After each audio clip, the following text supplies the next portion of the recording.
sahabat sehat, kembali lagi di channel Inspirasi Kesehatan. Untuk video kali ini, kita akan membahas sedikit tentang penyakit yang kerap terjadi pada bayi baru lahir dan kapan harus kita periksa ke dokter. Mari kita simak pada video berikut ini. Terima kasih sudah klik video ini. Tapi sebelum itu kita mengingatkan kembali ya guys. Jangan lupa, jangan bosan, dan tetap ingat like, subscribe, dan tanda notifikasinya diaktifkan ya. Karena masih banyak hal lainnya yang harus diketahui. Mungkin bagi bunda yang memiliki bayi, hal ini sangat mengkhawatirkan. Karena hal ini wajar terjadi, sebab bayi belum bisa mengutarakan apa yang dirasakan. Sakit sekecil apapun bisa memicu gangguan serius jika tidak segera ditangani, yang diakibatkan oleh kondisi imun bayi yang memang belum stabil.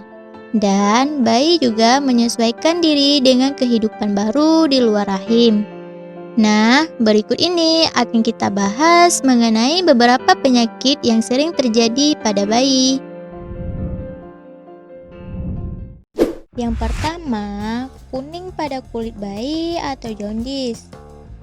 Kebanyakan 80% bayi baru lahir memiliki kulit dan mata yang kuning, yang disebabkan oleh meningkatnya zat bilirubin. Karena organ hati si bayi belum berkembang sempurna untuk memecahkan bilirubin. Biasanya, kuning ini akan hilang dengan sendirinya ketika bayi beranjak usia 3-5 hari. Cara menghilangkan kulit kuning pada bayi dengan cara menjemur si bayi pada sinar matahari pagi antara jam 7-9 pagi selama 30 menit. Keseluruhan tubuh si bayi harus dijemur ya bun. Dan jangan lupa untuk disusui ASI terus-menerus agar bilirubin cepat keluar dari peredaran darah si bayi. Dan kapan harus diperiksa ke dokter? Apabila kulit kuning pada bayi tidak menghilang atau awalnya tidak ada kuning, namun pada hari keempat sampai kelima baru mengalami kuning, maka itu harus segera dikonsultasikan ke dokter ya bun, untuk mencari tahu permasalahan pada hati si bayi. Yang kedua, suara grog-grog pada bayi atau grunting.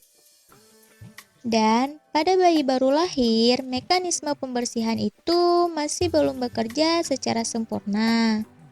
Jadi, ketika ada infeksi masuk seperti bakteri, virus, ataupun udara kotor masuk ke dalam saluran pernafasan, maka terjadilah penumpukan lendir yang akan memunculkan suara grog-grog pada si bayi.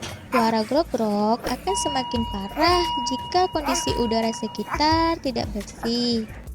Contoh suaranya seperti ini.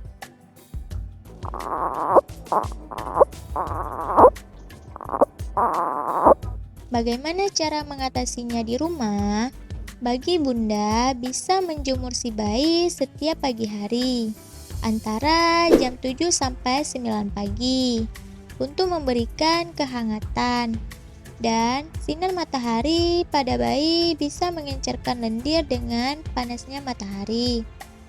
Disarankan juga untuk membuka sirkulasi udara pada rumah dan biarkan sinar matahari masuk ke dalam rumah. Terus, kapan suara grog-grog bisa membahayakan? Jika terdapat batuk, pilek pada bayi, adanya sesak nafas, dan nafas bayi lebih cepat dari biasanya, disertai dengan demam dan muntah terus-menerus. Dalam kondisi seperti ini, bunda harus segera membawa ke dokter ya, untuk diperiksa lebih lanjut.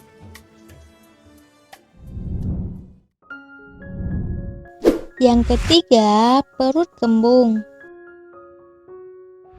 Ini bisa disebabkan oleh gas yang berlebihan. Pada bayi baru lahir memang memiliki perut yang menonjol.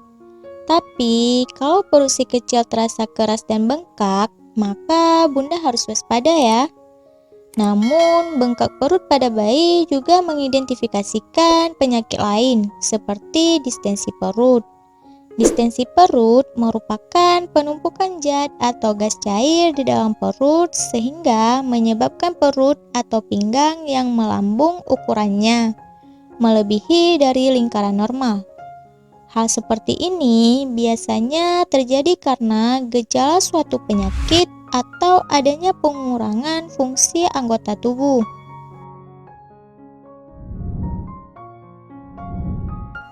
Dan yang keempat, mata juling.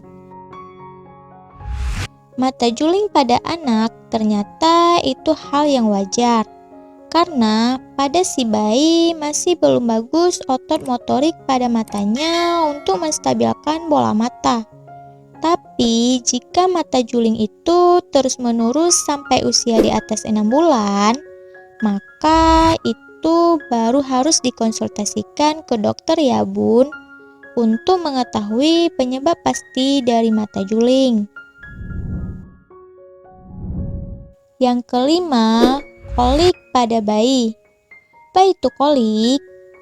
Kolik adalah kata yang digunakan untuk menggambarkan kondisi ketika bayi menangis terus-menerus tanpa sebab yang jelas atau mungkin ada gangguan pada saluran pencernaan. Kolik bukanlah suatu penyakit.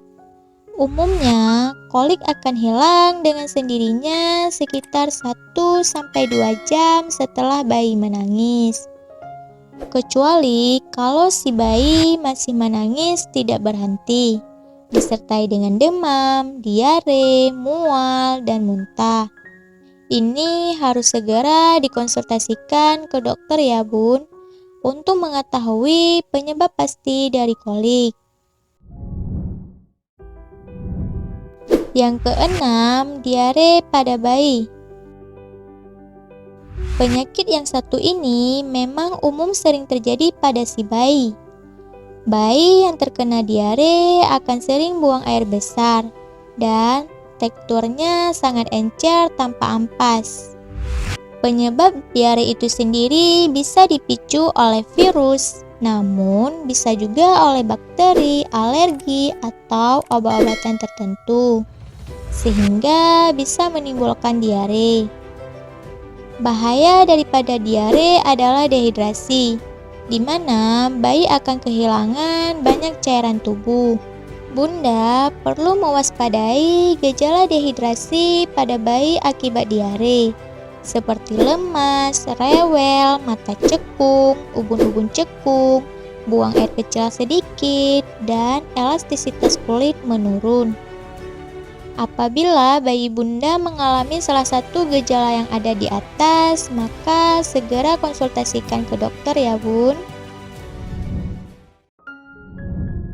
Yang ketujuh, demam pada bayi. Pada umumnya, demam merupakan pertanda terjadinya infeksi yang bisa disebabkan oleh bakteri atau virus. Tindakan pertama yang harus bunda lakukan jika bayi demam tinggi adalah memberikan obat penurun panas. Apabila demam masih naik turun, maka segera konsultasikan ke dokter. Karena demam yang terlalu tinggi bisa menyebabkan kejang dan berpotensi merusak otak si bayi. Dan yang terakhir, penyakit kulit atau ruam popok. Kulit bayi baru lahir sangatlah sensitif. Oleh sebab itu, mereka beresiko terkena beberapa penyakit kulit, seperti ruam popok. Cegahlah dengan mengganti popoknya secara rutin. Gunakan krim dan cucilah popok kain dengan deterjen lembut yang bebas pewangi dan pewarna. Yang kedua, dermatitis seborrhoik. Tip mencegahnya yaitu dengan menggunakan sampo lembut dan cucilah rambut si kecil setiap hari ya bun. Nah, terima kasih sudah nonton video ini sampai akhir. Semoga bermanfaat. Sampai jumpa di video selanjutnya.